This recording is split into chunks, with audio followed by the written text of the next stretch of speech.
First സൈറ്റിൽ തന്നെ നമ്മൾ പ്രണയിക്കുന്നു പറഞ്ഞ പോലെ തന്നെ ഫസ്റ്റ് സൈറ്റിൽ അല്ലെങ്കിൽ ഫസ്റ്റ് ടോക്കിൽ തന്നെ ഭയങ്കര ഡീപ്പ് കണക്ഷൻ വരുന്ന ഫ്രണ്ട്സിന് ചിലപ്പോൾ കിട്ടും. എനിക്ക് അങ്ങനെ ഒരു ഫ്രണ്ടിനെ കിട്ടിയിട്ടുണ്ടായിരുന്നു. പുള്ളിക്കാരനെ കണ്ടപ്പം ഫസ്റ്റ് സൈറ്റിൽ ഞാൻ ഇച്ചിരി കൺഫ്യൂസ്ഡ് ആയിരുന്നു. പക്ഷേ ഞങ്ങൾ ആദ്യം സംസാരിച്ചപ്പോൾ തന്നെ ഒത്തിരി വർഷമായിട്ടുള്ള ഡീപ്പ് കണക്ഷനുള്ള പോലെ തോന്നി. പെട്ടെന്ന് ഞങ്ങളുടെ വൈബ് സെറ്റായി.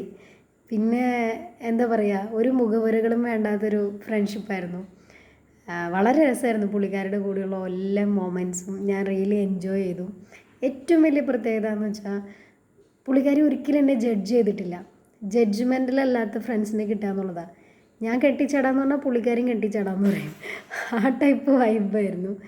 പക്ഷേ ആൾ പോയി കഴിഞ്ഞിട്ടുള്ള ആ വോയിഡ്, ഒരു വർഷം എൻ്റെ കൂടെ ഉണ്ടായിരുന്നു. ആൾ ട്രാൻസ്ഫർ ആയി പോയി കഴിഞ്ഞിട്ടുള്ള ആ വോയിഡ് നികത്താൻ പറ്റിയ ടൈപ്പ് ഓഫ് ഒരു പുള്ളിക്കാരീനെ എനിക്കിതുവരെ കിട്ടിയിട്ടില്ല.